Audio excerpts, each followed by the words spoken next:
I like that a lot, but also it does kind of cheapen because you have 3 people now watching the beast and they have no negative reaction. So it's like you build it up all the time. You had the daughter and father looking at it peacefully, and he comes up over the hill and he's like, and he just dies. He dies. Completely lobotomized by seeing it.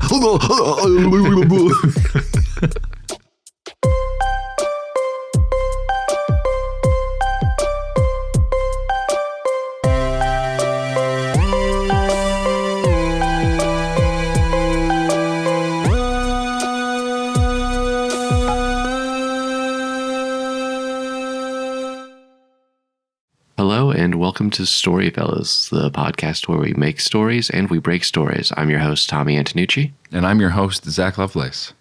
And we're trying something different today. We are recording early in the morning, so if we sound extra deep and extra gravelly, that's like probably everything why. is a secret. Or everything's a secret. Yeah, this idea is actually, it's about ASMR. Oh, yeah, we're actually, I know we did one episode, but we're completely transferring genres into ASMR podcast material. I once worked for a beard care company, and I had found myself on the weirdest part of the internet, which was ASMR of this woman shaving you. So she just like sits there with a straight razor, and she has this kind of little mousy personality, and then she like just shaves you, and there's like sounds of her shaving you. And I don't know who's into that. I remember the one when I was younger where it was like, I guess it was like ASMR, but I don't know if that was well known at that point, or at least it wasn't well known to me. But it was like this. It was interesting because it was like you listened with stereo headphones, and it was like you were at a barbershop getting your hair cut, but like you could hear them relative to you in the room, so That's you cool. could like hear that they were walking away. It was really weird, and then it was like, oh, this is cool. Like you listen with your eyes closed, and at the very end, the barber like comes and whispers in your ear, and it was I'm gonna very kill unsettling. you. Yeah, so it was kind of like that. Now that you look fine as hell, I'm about to kill you. Well, Zach, I wanted to tell you about. You already know what's happening, but the audience doesn't know what's happening. Last time we played our story game, but we're gonna do a little something a little different this time around, and we're calling it StoryFellas Scraps or StoryFellas Scrap Story. And basically, what we're doing is on these episodes, one of us will bring in kind of a husk of a story, something that we have an aspect figured out of, but not really a full story. And we're going to kind of explore that, see what we can flesh out of it. Yeah, it's one thing to cook up something in a vacuum with our hour or so that we have with each other. It's another thing to bring what in real life I feel like happens most often, which is that you have an idea that you're like, this doesn't have legs though. This doesn't have enough meat on it to constitute something. And it just, you carry it around for a really long time until something clicks, or it just fades away or gets gobbled up into some other idea. And that's where I'm at. I'm the scrap guy. I'm bringing my scraps. Yeah, and we're gonna doctor him up, and we're gonna see if we can Frankenstein, if we can sew an arm onto this. Can we give this thing, an injection of human growth hormone, and make it actually grow into a big beefy Captain America? Oh yeah, just the beefiest boy we can. Yes, we need a beefy boy at the end of this. So, audience, if you look at this and you don't see a beefy 5-layer burrito, turn it off. All right, well, you've been kind enough to bring us one of your scraps today. Do you want to dive into it? Give us the outline of your scrap. Yeah. So the way Tommy and I were talking off mic beforehand, and the way I like to think about these types of ideas that I have from time to time is that I thought of a world before I thought of a very specific story that could fit in that world. So there's all these things that I like. There's all these elements of this world that I have slowly added over time that I don't yet have anything that's like, that's the story I want to tell in this world. So just as a preamble to what you're about to hear, the preamble to the ramble, right? Mm-hmm. The preamble to the ramble. So even sending the scraps to Tommy beforehand, before this episode, it forced me to give it a little bit more of a shape. And so this is what I sent over. In the wake of a colossal godlike entity traversing the United States, a wave of existential horror ensues as those who witness its awe-inspiring presence succumb to a spectrum of psychological afflictions, from debilitating catatonia to obsessive, even homicidal mania. And yeah, so I'm really into kaiju. I think that's the mental illness that I have. That I really love Godzilla. I just saw Godzilla -1, and that was right up my alley. Did you like Pacific Rim? No, I actually hated Pacific Rim. Okay. There's actually only a few movies that I've ever walked out of and almost walked out of. And Pacific Rim was the one I was talking to my friends seeing it as it was unfolding. I was like, if this guy grabs his belt buckle one more time, the main character, I'm like, I'm out. And he didn't. Guillermo del Toro heard me through the screen, and he knew that like 50 times of the main character grabbing his belt buckle to emphasize a point or whatever. Anyway, that movie's trash. Most of the kaiju genre is trash, to be honest, though. But I know this about it, and that's actually what I like from time to time. So I'm being kind of hypocritical. We'll have to talk about that story at some time, because I like Pacific Rim, but not for the story per se. Like, it's definitely the story is buck wild. Like, it's the movie that I say, I'm like, hey, if you just want like full on monster fights and you're willing to just turn your brain off and not think about what's happening around the movie. Yes, that's exactly right. It's perfect for that. But yeah, we will talk about that another day. Yeah. Anyway, you love kaiju. You love big old monsters. I love big monsters, man. I think it's being a Mighty Morphin Power Ranger kid. You know, every episode they grew big. They fought in a giant city. The tokusatsu, little miniatures. I love that kind of stuff. I love suitmation, where the guys are actually in the suits. That said, I do like a CGI monster if it's done well. But I do think that's a weakness of the genre. I like the genre. You know, it's a thing. It's my pet genre.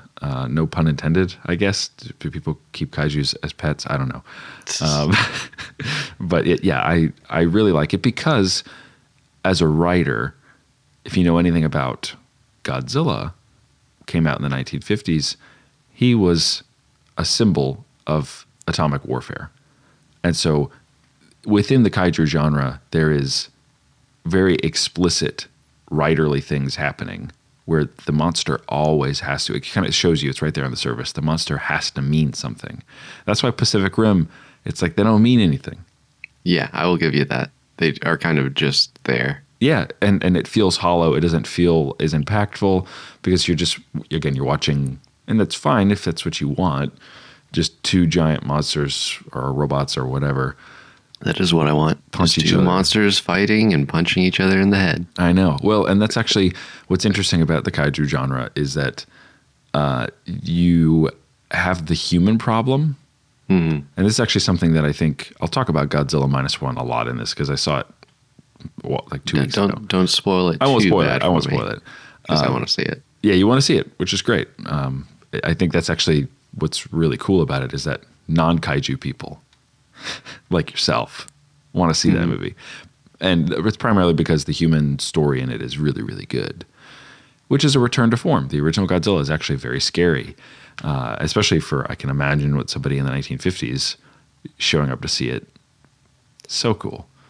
Yeah, it seems like Godzilla movies or any like big monster movies there's certain stories that kind of have to follow a certain plot line. Like when you've got a Superman story or a Dr. Manhattan story, like the story is not about them anymore. The story is about how do they fit into the world and how do you react when you have an all-powerful deity-like person. And I think there's a similar line. Like you can force it into let's make monsters fight. And that can be fun. Mm-hmm. Oh, yeah. But the bigger story is like, what do you do when there's this all-powerful giant lizard that no one can really touch? Yeah. It's more the human story around that. Like, how do people react? How do people collaborate and work together and argue? Which is much of what Godzilla -1 is about. Yeah. It's just the pressure of war and PTSD on these guys because it takes place after World War II. Mm-hmm. And it tests them. And I actually really like it for the masculine aspect. That it shows that these guys are like, we're men, we have to defend our country. This is a threat. Even if we are weak, we need to go and like fight. And that's cool. It's inspiring. I actually just got goosebumps talking about that.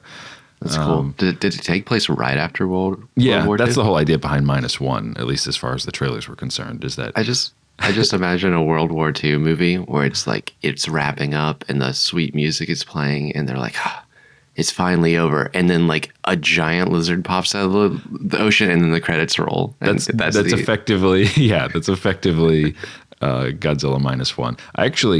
I heard this before, but I had the idea right as I walked out of Oppenheimer. I was like, this would be a really good double feature, because Oppenheimer plays in that same time period and even before that. Also in Oppenheimer, you don't see any Japanese people get vaporized. Godzilla -1, that's all you see. It's nothing but vaporization. Yeah. So I don't know. It actually would be, because they're both really great films, and I think that for period pieces especially, they have a nice mood. You'd be in the theater for like 10 hours, but whatever. Yeah, just eyeballs melted in your skull. Yeah. Well, let's dive into your story, because I want to break it down a little bit. Break it down, Doc. Yeah, so in your story, so the gist is there's this colossal thing that's traversing the United States. It's just like on some sort of destination in theory. Mm-hmm. It's just moving through the states. And if I'm understanding this right, if you see it, it causes kind of a mental breakdown just by seeing. Yeah, that's actually based on a real thing. Okay. So it's called the overview effect. And when astronauts go to Earth and they look back at Earth and how big it is and how small they are, they can come back and kind of be disassociated. Some people get it's actually the emotion of awe is what they talk about. Gotcha. Or there's actually a lot of debate on whether or not awe is an emotion. But anyway, I think it's just so rare nowadays that you don't actually really feel it. And I mean, we cheapen things with our words. We say things like awesome all the time, when in reality, awesome and terrible are very closely related in terms of the feeling that you're having. But so yeah, that idea, that real effect of seeing something giant and this godlike being, and you just suddenly realize I don't matter, that breaks some people. And so they go into a catatonic state, or they become kind of homicidally broken and they follow it because it's giving their life whatever meaning, or I don't know. The way I have a line written, which is another way that you know that you have a scrap idea, is you just keep thinking of lines of dialogue that don't come from anywhere. They're just cool. So let's see if I can find it real quick, because I've got lots of notes on this one.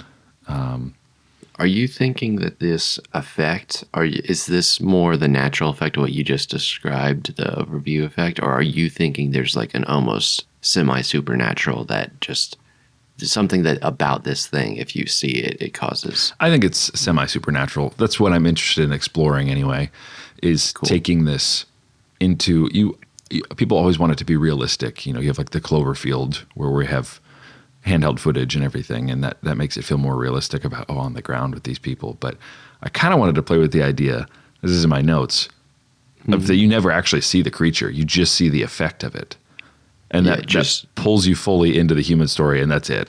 And I know that's probably a bad take on the kaiju fans, either showing up to see something big. Well, no, I like that, man, because that's that whole misdirect kind of vibe that, and you don't want to bait and switch, but you're taking a story that clearly is supposed to be one thing, and you're like, well, what if I showed this other story that's happening here? It's the people are super far away from the kaiju, because that's the one thing. All the kaiju movies take place in the big city that the kaiju is destroying. What about someone in Kansas and they just hear about it?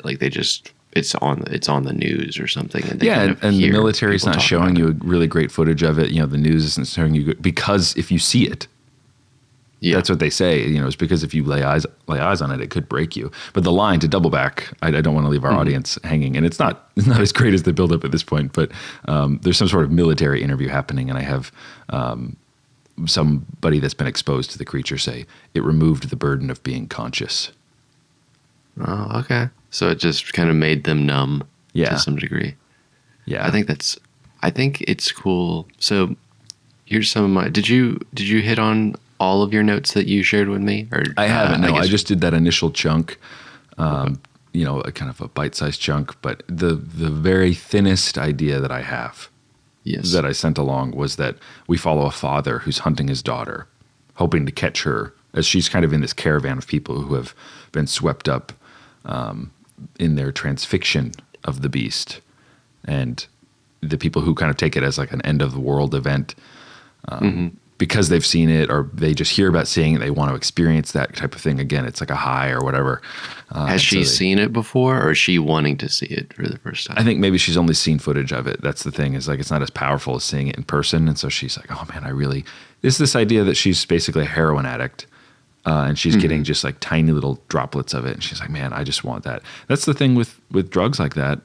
They're addictive because they remove the burden of consciousness. That the people they just float into warmth. I think that's kind of an interesting idea, especially since the creature, he's giant, he's going to kill you. You know, if you're just standing there, it could just be really eerie anyway. This feels like this gives me indie film vibes, because I think it could be definitely indie film, a very character-driven thing. I want to throw out a few movies that I'm gleaning aspects from. Please, yeah. Have you? Well, I've not seen the movie, but I've read the book. Do you know Bird Box? Yes. Okay. Yeah, that's There's on my list of that. influences. Yeah, which I've actually Bird Box. only seen clips of it. But I've had the idea for years. Again, the kaiju that you never see kind of thing, and so I will collect things here and there, and that got really close and kind of dissuaded me from pursuing it a little bit more, because it was like, oh man, okay, this is a monster. You can't look at it. It's got kind of cosmic horror aspect to it. Although I think yours is different enough that, because Bird Box, for those who don't know, maybe minor spoilers. So if you don't want to know, cover your ears. This is all based on the book. It's monsters, I guess, come to Earth, or they just appear, and if people look at them, they immediately go mad with violence, and they end up killing those around them and themselves, which is a more extreme version. In a very similar way, I don't know how the movie portrays it, but in the book, you, the audience member, don't ever get to know what these things look like. Like, that's not, and which I think is fair, because I think there's no way to, like, what that kind of buildup, you'd be able to describe it in a way that's satisfying to the audience. It's more satisfying to not know. Yeah, and it's playing with that idea of cosmic horror, which is the horror of the unknown causing madness. You know, it's very H.P. Lovecraft. So I'm up that alley. You know, I'm down that pathway for sure. I think your story is different enough from Bird Box, though, because one, it's not these monsters random. There's one big monster, and it's pretty where clear. He's at. Yeah, it's pretty clear where he's at. So it's a different story, because in the other one you don't know, so you just have to be on alert all the time. The other thing is, it seems like you kind of get a mixed bag with, like, when people see it, it's not like, oh, you die. Yeah, it's more like some people get numb, some people get driven mad, some people, it's just, it has a negative effect, but an effect that people want, an enticing effect at the same time, like that's a drug, true. like you said. Yeah, that I hadn't thought about that the effect is something that some people desire, which I guess, again, spoilers, is kind of something with Bird Box, you know, for the people who take off the bandages or their blindfolds and can look at the thing and they're like, oh yeah, I want to kill people, I did before, oh, you know. Maybe the crazy people. It reminds me of the part in Batman Begins when the fear gas takes over.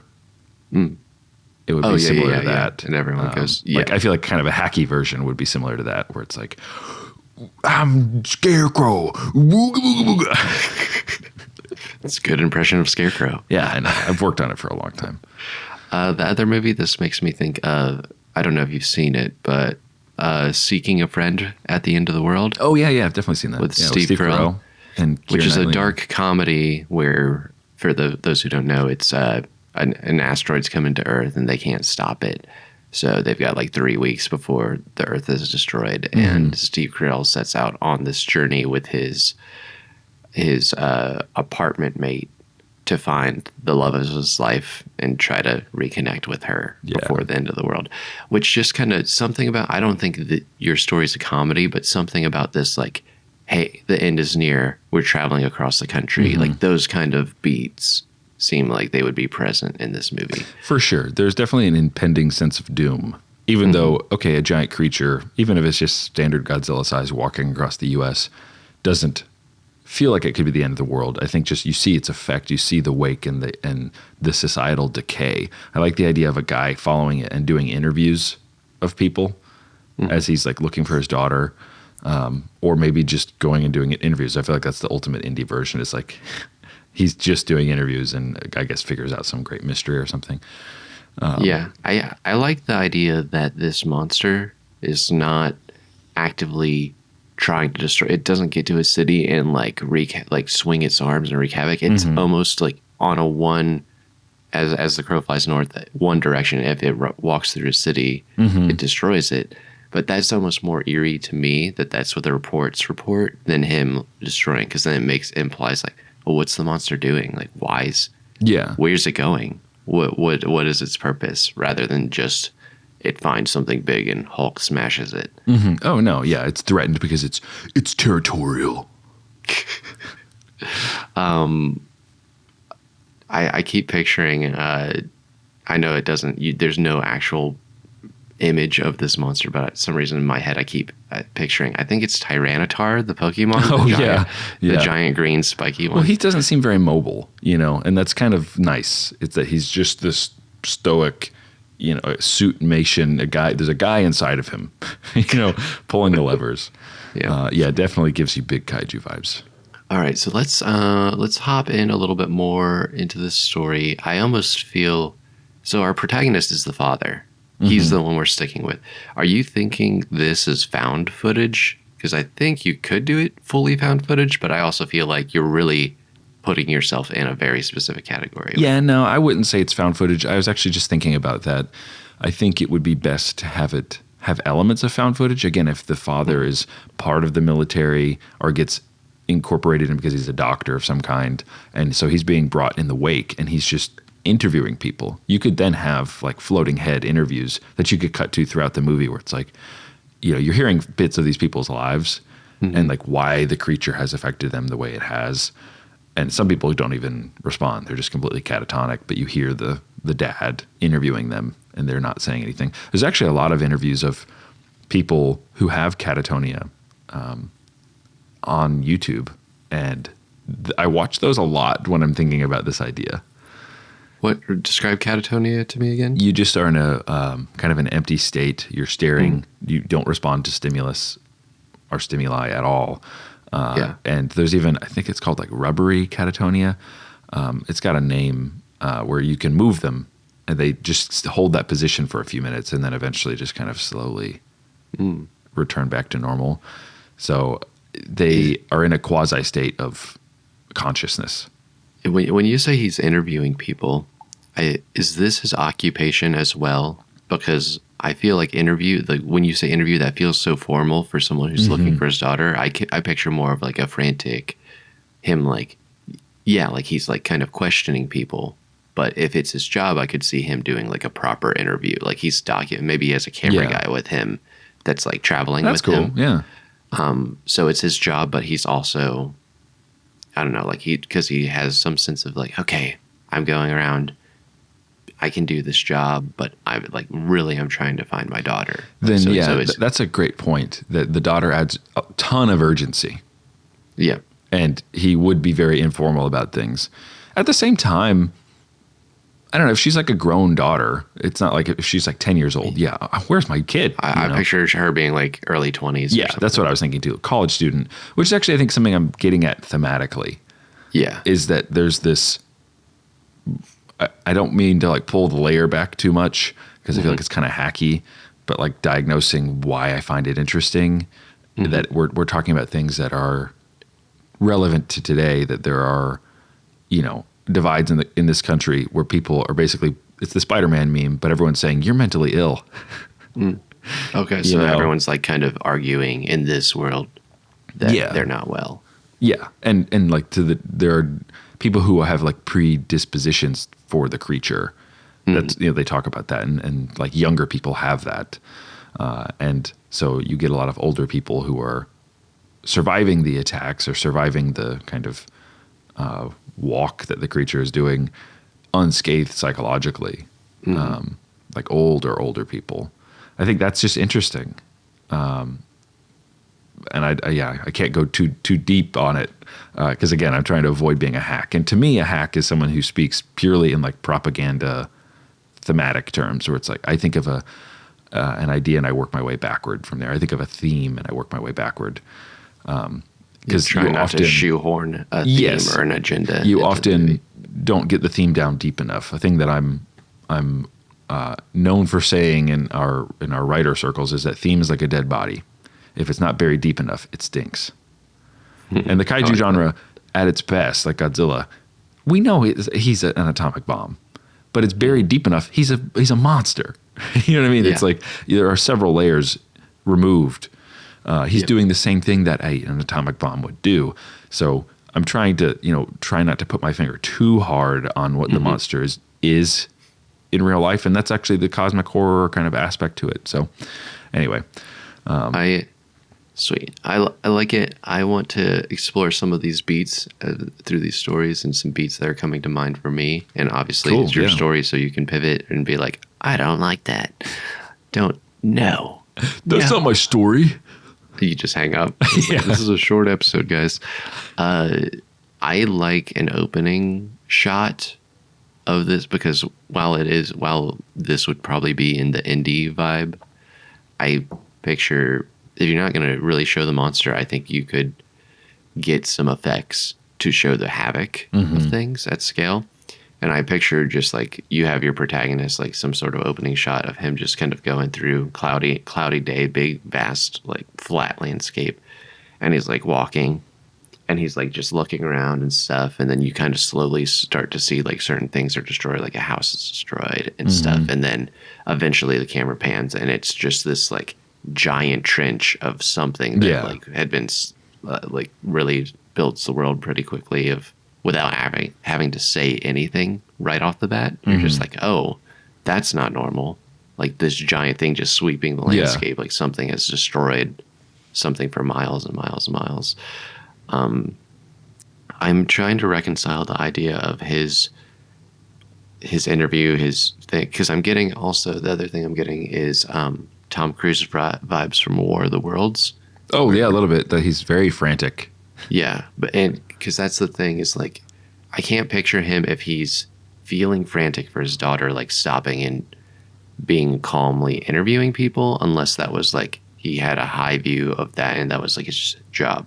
So I'm just trying to make sense of, because if it was like so my you're putting me in a corner, Dane, you're saying you got to make a decision right now, which is fine. You're putting me in a self-defense situation here, and I have to respond. You got to squirm. I'm trying to think of like realistically, like how can we make this guy? Because I think if he's actually frantic about his daughter, he would just drop his job. He would just get in his truck and drive off and try to find her and still like talk to people along the way, but not unless his job is giving him access to where he knows his daughter is or is going to be, and he is willing to let that play out a little bit. Because I imagine if he's part of the military, he's been brought up as a doctor, as a psychiatrist even.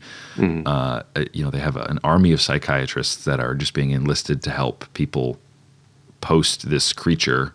So they come in and they talk to them and they're trying to develop a therapy or some sort of way to rescue people. That would be kind of urgent as well. He would always have to be as close as possible, or at least in the wake of the beast. So I think if you could dial it back by making the relationship less intense. So the daughter is obviously extremely urgent. I have two daughters. Yeah, I would want to.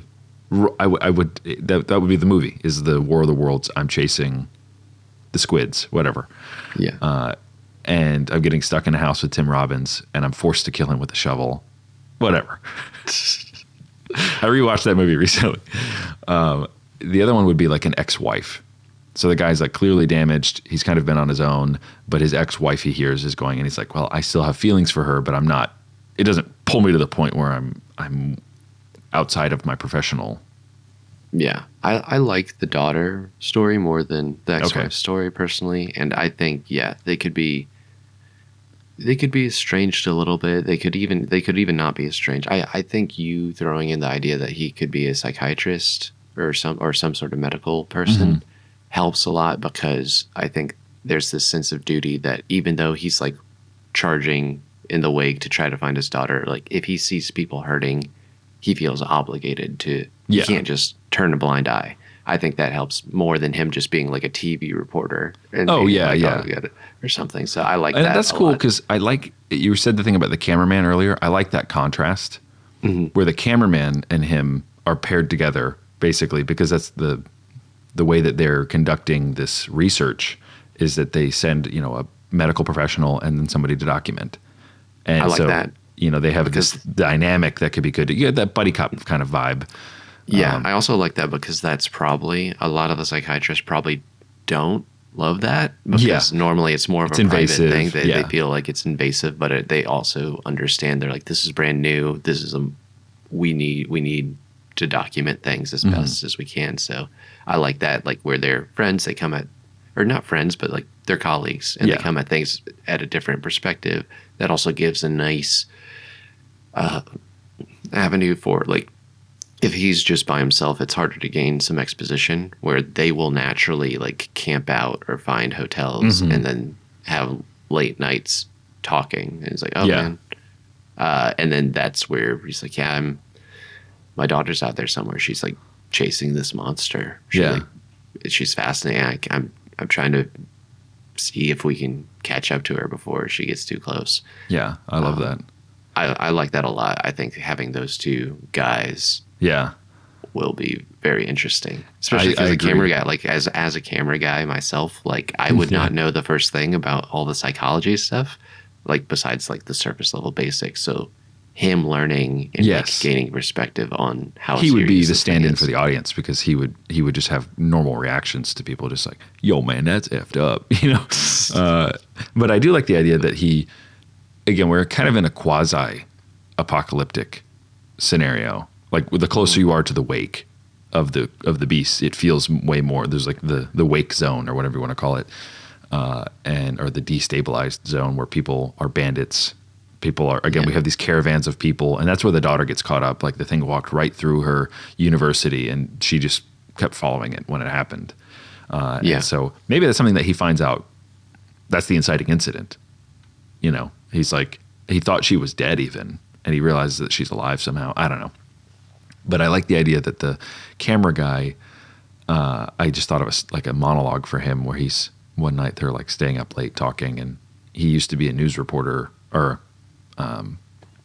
an anchor and, you know, would cut his own segments from time to time, but the military needed as many cameramen as possible basically to follow them around. And so he gets pulled in and he could share a story of like a time that he saw something brutally happen.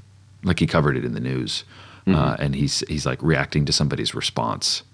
It just always surprised me that this woman who put her baby in a microwave or whatever, classic dark Zach, you know, something really, really dark, obviously. And you kind of get his perspective on it. And there's a little bit of mystery pulling in, I think, on what happens when these two guys actually see the creature. Okay. Yeah. Like what are they going to encounter it? Are they going to go mad? Like what will their effect be? I like that. Because I think their goal is, I think that's even interesting for them to discuss, like in their journey. Because maybe the protagonist guy is saying, "I want to get my daughter. We got to get out. Like I want to catch her before we get there, and we're going to turn the other way."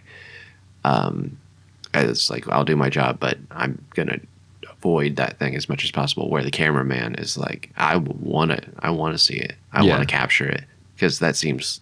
A cameraman, like that's what they're wanting to do, capture that. Yeah, that's fascinating. I think because then, it does. It's like you introduce this idea of a ticking bomb in a clock in the story. Will they catch her before they encounter the monster? Yes. Which I wanted to throw this idea out to you, and I don't know which direction is more interesting, but this idea of midway through the film, they do catch her. They do catch her well before the thing. And there's this kind of reconnecting of father and daughter.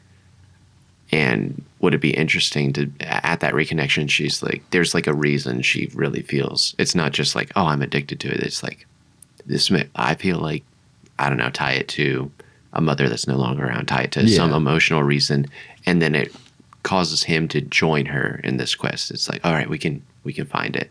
I don't know if that's very, very dark. I feel like where they just are like, yeah, man, let's just go look at it. Well, yeah, it depends how serious. If it's like, is the percentage like 98% of people have psychological trauma? Because maybe that doesn't make sense. If it's more like, I don't know, 60-50, and it's like people who are, maybe it's like people who are more well in tune with their emotions can handle it better. So like psychologists, like he runs into psychologists. He's like, yeah, like I saw it and it was not fun, but like he's not as like messed up as like some normal person who saw it. But then I don't know, that just changes the story if it's like this convincing and going after it compared to him just trying to catch her in time. Yeah. So that's interesting. I think you made me think of another ticking clock, which is that the creature is going to reach the ocean soon. And so it'll leave the U.S. And they really don't know what will happen to the population that is following it. Oh, okay. And so he's like, I got to get to my daughter before she kind of lemmings off the cliff. You know, they all, yeah. So like if people are following it like almost trance-like, they're just like getting in. Can they still, are they like zombies or can they get in their car? It's more like an addiction, like they're getting in cars. I think it's just like a severe addiction where, they're thinking, but they're like crackhead level thinking. Yeah. A crackhead can like deceive me, but it's probably not going to be that complicated. I got you. I was going to ask if the monster was just going a straight line and would just eventually get to the other coast and leave, which I think is really, I don't know. It's funny, not in like a comedy sense, but it's just the monster's just passing through. Yeah. And it's just walking through and doing its thing and not trying to cause any of this. And it just, everyone's reacting to it. Yeah. I think there's a crisis of meaning that's at the core of the story. And that's why the people who are reacting the most, again, I just hacked it up, but that's like the clearest way I can state it, that I think that's what the daughter has. That if the dad can offer her something, he can convince her at the end. I like the idea, I'm basically working my way backwards here, of the dad at the end, like sitting and watching the sunrise over the creature. Okay. And there's something about how, he sees the creature and he doesn't know what his reaction is going to be the whole time. He kind of theorizes, as a man of science, he doesn't say that, but, as a man of science, I think my reaction is going to be purely observational and it's not really going to have an effect on me. And maybe he even tells the camera guy, like, he kind of offers I'm actually doubting that idea. I think I actually would, give in to the creature. Yeah. But he's like wounded somehow. He saved his daughter, has given her to the camera guy. And, he's like sitting there and he looks up and he watches the sunrise over the top of the creature. Oh, okay. And the sunrise catches his attention more than the creature. I think that's an interesting image. Cool. I was thinking when you described that scene to me, I pictured this like sunrise scene, him on this hillside on the coast. And like you pan around him, and I just thought it would be interesting if like this pan around, and then you can see like giant waves rippling, and literally just like the tip of the head go at like you. So like the audience does see just a fraction. That's kind of cool. Yeah, the backside, and then it goes underwater. Yeah, his butt sticking out of the water. That's a nice biblical illusion. I know that we talked about that, but Moses is put in the cleft of the rock, and he's like, God, can I see you? And God's like, no. If you look at me, you'll die. I'm just too glorious. You'll die. And he's like, no, please, God, please. God's like, okay, fine. I'll show you my backside. And he passes by the rock and he sees him and it's glorious. I think that's, I mean, maybe just super deep down in there, but that's certainly something that would be channeled in that moment. Yeah. I'm liking the story so far. I think the setup is interesting. I think these two main characters are interesting. They're dynamic with each other. It seems like there's plenty of fun and games you can have along the way of them going into different towns. It's very character driven. I feel like the bulk of this story is these two dudes in this car and them reconciling with themselves, figuring out the things that are plaguing them. Yes. And because this monster, with all the havoc it's causing, the people who are not affected with it kind of just have to deal with themselves. How do they feel about this? How do they feel about family members and friends who are pursuing the monster? It's really a self-reflection kind of film. Yeah. Which I like. And then there's tons of little pockets of like characters you meet or towns you meet or ways to develop them. Oh, something I want to iron out a bit more is the eventual catch up with the daughter. Because I think you could do kind of detective things. It's like, have you seen someone? It's like, oh yeah, that girl was at this diner 2 days ago, heading towards the monster. She's her and these crazy guys. But like, what does that look like? The catch up, if he does catch her in time, and I know we're using words like hunt and catch, but I think it's more, it's a caring father who's wanting to save his daughter from going mad. Of course. What does that look like? Because I feel like the investigation side of it, or you said the catch-up moment. More, the thing I'm curious about is the catch-up moment, because like, what does that beat look like when he finds her? He sees her, and obviously she's not a little girl that he just drags off. Like there has to be a discussion, a confrontation. Well, yeah, that's the character-driven indie side of it. Is that it's ultimately a conversation. That's the climax of the movie, and you could. Yeah, you could say thematically it's the giant, or the clash of their giant ideas, and that's where I'd have to iron that out a little bit. But yeah, I feel like it would just be a conversation. But she's embroiled enough with a group of people that, again, if they act kind of crackhead logic, that there's like a bandit type of thing, and he infiltrates this caravan of people that the military is having a hard time dealing with, because they can't just outright kill them. Like, why would they do that? They're trying to help them. And so they send these groups of scientists and stuff into these camps, but it's just dangerous because these people, they're not thinking correctly. You know, they have a broken state, or they're people who, and this gets back to the world building aspects. The government has totally scrubbed the internet of anything, any footage of this creature, because of its effect. But that by doing that, you're like, well, I can't trust the government. I need to see it. And so there are sites, that have like whatever found footage, leaked footage of this thing, and maybe that's where the daughter got kind of swept away. And she says that she's seen it in these things, and when she first started seeing it, she was like, thought nothing of it, but then she couldn't get it out of her mind, and then it bore its way into her mind. Okay, can I throw an alternate throw please, your way? And you can take it or leave it. I was just exploring that. What if maybe she's a little bit older, maybe she's like mid-20s, or maybe even slightly late 20s.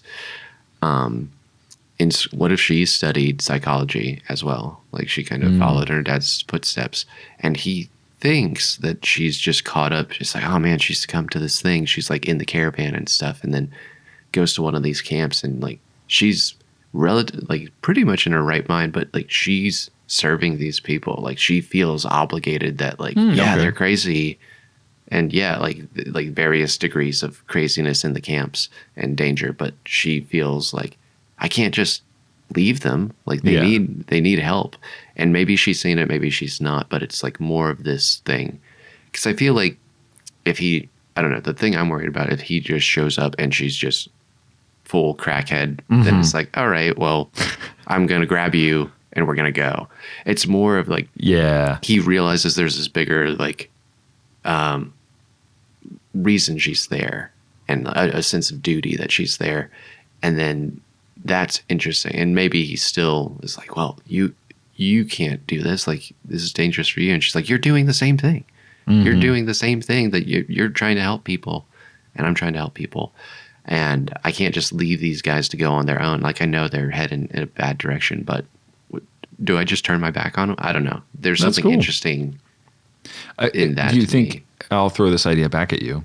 Yep. Do you think it would be too on the nose a little bit to have her, like, her boyfriend has seen it and she's like with him and she's still helping people? Like, she's still doing that, maybe she's a nurse or something. And so she's like, has a sense of duty about it, where she is following them. She is pulling her purpose in, what she thinks the purpose of her life is. But she is like just as desperate, kind of holding on to somebody. And then he's desperately holding on to her. It's a little bit of Indiana Jones, falling down in the end of Last Crusade. And it's like, no, Elsa, no. And she sees the cup and she keeps reaching. And maybe you could have that kind of chain reaction of like, okay, clearly the boyfriend gives himself over to the creature. He dies. And then in the final kind of thing, the dad and the daughter, and he like sacrifices himself to help her, make it back. I don't know. What do you think about that? I think it could make sense. Like, I think you could throw in some sort of loved one of hers that she's mirroring, because I think that's the whole thing. Like, if he's just thinking, it's like, oh, she's gone crazy. And then he realized, oh, no, she's me, basically, is interesting, whether that's a kid or a boyfriend or a husband or something. And he's like, what happened to Carl or whatever? Yeah. And she's like, he died, like, chasing this thing. Yeah. Or he's not dead. He's there and he's just very like so far gone, and she's trying to help bring him back. I think that's interesting. Yeah. I don't know if someone has to full on sacrifice hero style in this movie. No, yeah. Because I do like that ending of him looking over at the monster in the sunset. I guess this is like, what is he? I think the Act 3, the resolution is something about him internally. I guess, what is he learning about himself, or what is he learning about the world? Because he needs to be changed, especially if you decide to go the route, and you don't have to, the route that she's not crazy, then it's not this physical based goal of just him like stopping her. It still can be, but then there's more to it. Well, there's the want and the need. There's the physical thing is to stop her from being in the line of fire or in danger, whereas the need is the spiritual need of meaning. And I think that's actually where I'm drifting back toward the ex-wife. Maybe it's the wife and the daughter who have left. And so there's a shade involved in terms of the mom, like the daughter followed the mom, who has been like taken over by it. And they find the boyfriend as well that along the way, and he's like totally catatonic, and he's like, Carl, where is she? Where is she? And he's like shaking him or whatever, and he's just the other doctors are like, Dr. Smith, stop, he's not going to respond to you, and he's just like, crazy eyes, white. You can see the whites on the top and the bottom, that kind of crazy. Yeah. It would be interesting if she had seen it at some point, and then she's still pretty well. Like, if he's like, I can't. He's like, you can't keep following them. If you follow them, you're gonna see it. And she interrupts him. She's like, I've seen it already, Dad. I've seen it. He's like, you have? And then she's like, yeah. And kind of like that conversation I had said. Maybe he meets other people. He's like, yeah, it wasn't fun. It was like I was in bed for like 2 days after it. But I got out of it. I figured it out. That's cool. Because that's like, it almost disarms it. Like that's his whole fear. That's the thing driving him, is like, you can't see it. And then just for it to be revealed, I've seen it already, Dad. Yeah. And it's like, oh, and then I don't know, like him learning that his daughter's way more capable than he gave her credit for is interesting. That's cool. I like that. I think to make it about his journey at that point, he needs to be confronting a lie that he believes.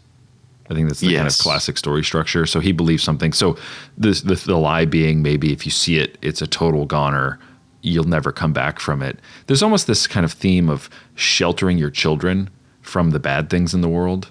Yeah. And he realizes like, oh, her being exposed to it, she's a better version of herself. Yeah. That I couldn't control. I tried to shelter. And in reality, like, it drove her toward this thing.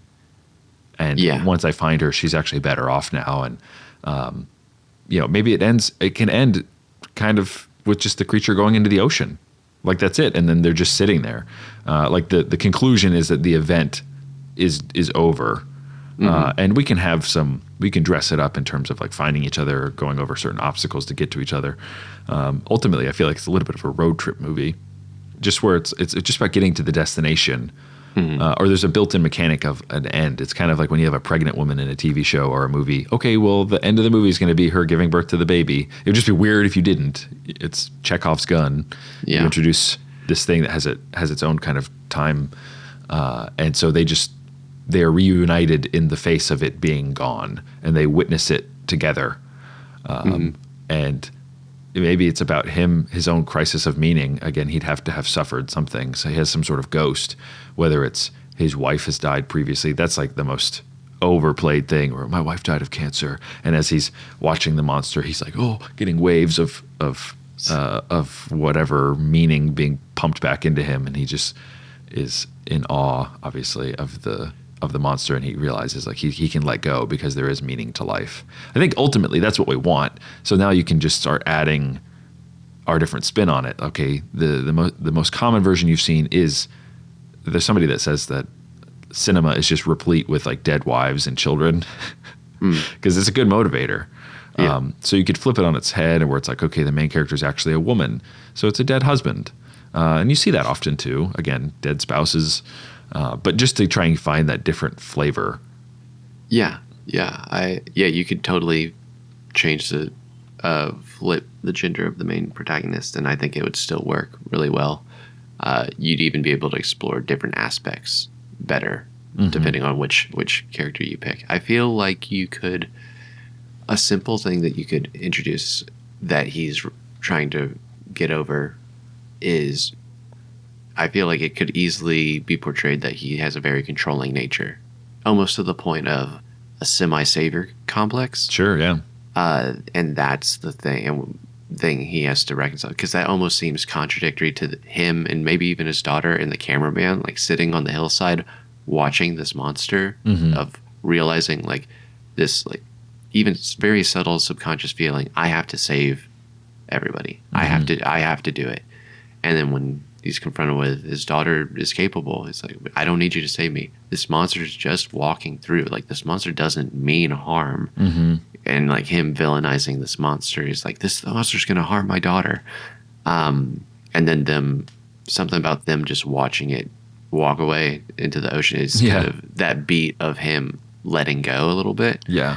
And yeah, it doesn't have to be controlling savior complex. It can be whatever. There's a lot of avenues of him, but that beat feels like letting go. Whatever his vice is, whatever his struggle is that's the moment he lets it go and realizes, I'm not in control of everything, or I need to let go of this grief, or I need to, whatever that hook in him is.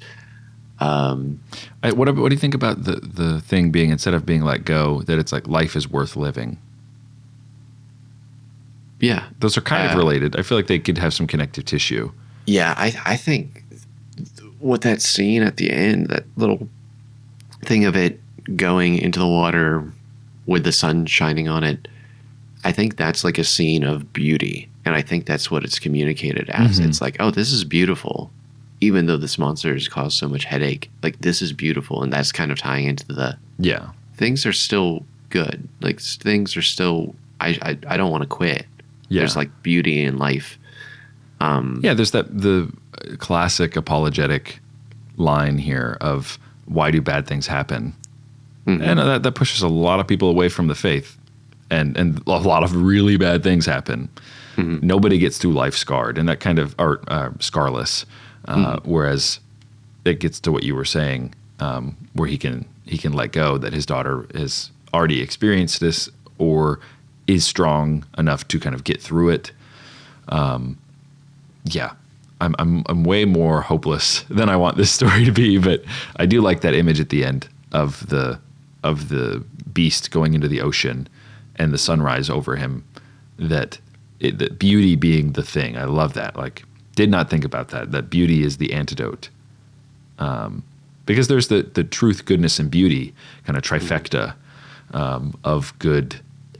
What I think the kind of cornerstone of society is all about. And in the face of beauty, it doesn't matter what, like, beauty can kind of blast out the lies in you. Anyway. I I'm feeling really good about the story. It's one I want to see now, which is always fun when we get to the end of this. And I think I want to see this. Yeah. We have just a few more minutes. I wanted to see if there's anything you want to flesh out more. Yeah, that's great. The one thing that I feel like could be fleshed out quickly, even to like just a little bit, is the cameraman. But I want to leave it. This is your story. If there's anything you want to explore, I know we only got a few more minutes before we. Yeah, no, I appreciate that. I think the cameraman is clearly a subplot. Like he could provide a subplot. He has his own journey, whatever it might be, and it can augment. Either way, it's highlighting that last moment of beauty. That I think him having more of a tragic end could help highlight that. Going back to the why do bad things happen? People say that like bad things happen so that good things can shine more brightly, and that ultimately we can give God more glory for them. It's kind of black velvet, diamonds shine best against the black velvet, or stars shine best against the black sky, that kind of thing. That you'd want this level of contrast thematically. That you have these two guys and they're foils of each other actually, and one chooses to react to a meaningless life or bad things happening. They react one way, and the other guy reacts the other way. I think it could be interesting. I have this image, and this could pivot from what you're saying, because I do think he wants to see the monster. He's kind of pursuing the sensationalism of the media a little bit. So they're kind of in contrast. He's like, come on, man, we got to get to it. And he's hoping they don't catch the daughter beforehand because he wants to get there. And if you want him to grow and change at the end, and like, I think it could work either way. Something bad could happen to him in the midst of all of this. It also could be interesting to have like a Walter Mitty moment where like the father and daughter are like sitting on the hillside looking at this thing, and then he like comes over the hillside and he's like, whoa, and he like grabs his camera, but then has this like beat of he chooses not to. Yeah, he just takes it in himself. He realizes, he's like, oh, I want this moment. That's kind of cool.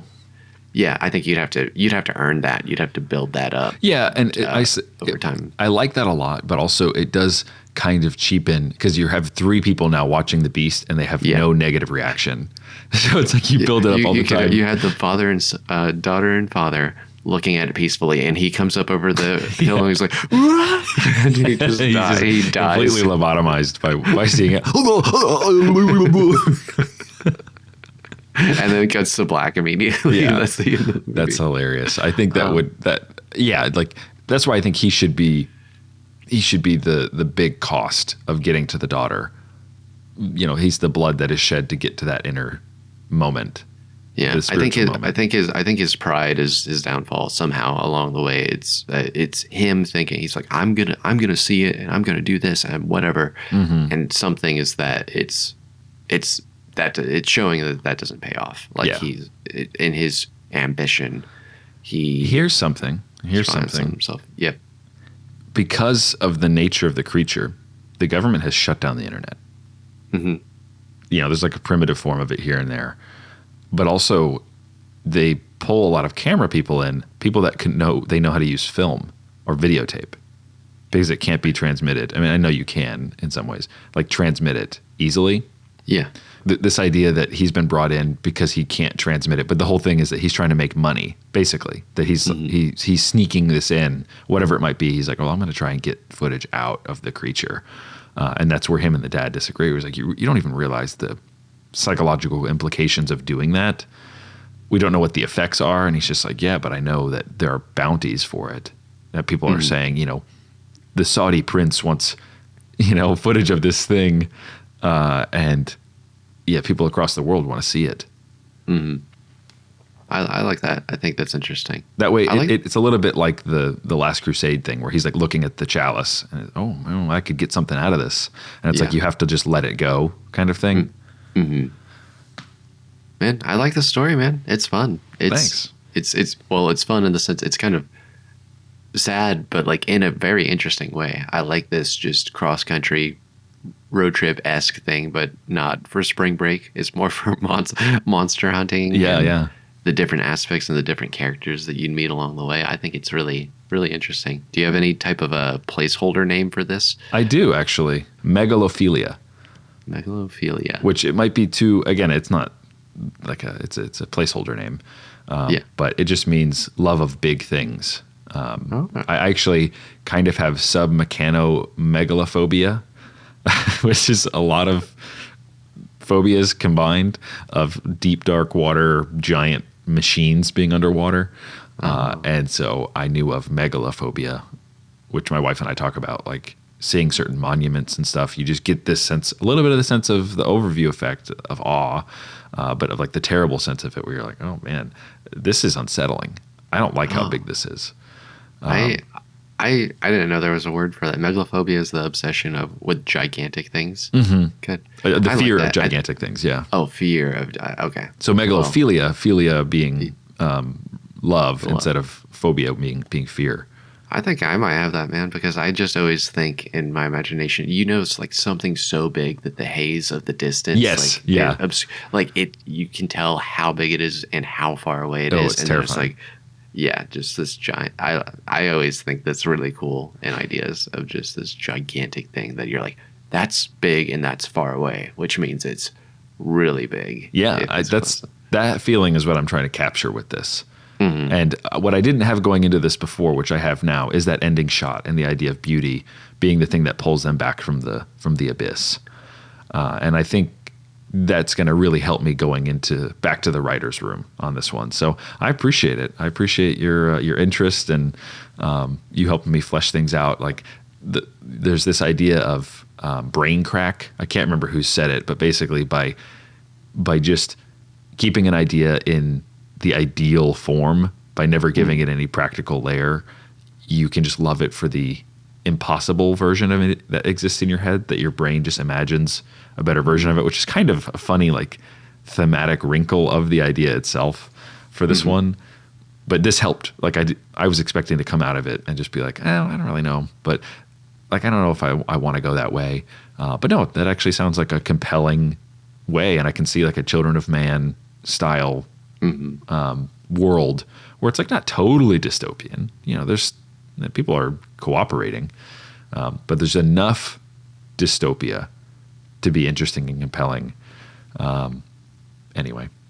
Yeah, no, thank you for sharing your story. I'm glad it helped. I'm excited. This episode makes me excited to bring some of my scraps to the table and see how we can give it legs, give it arms, and give it a head. Oh yeah, and I'm excited to hear what you got, man. And I've got plenty more scraps too. Like I've alluded to it before, but I think I have more scraps than I have like fleshed out ideas that are just in the chamber ready to go.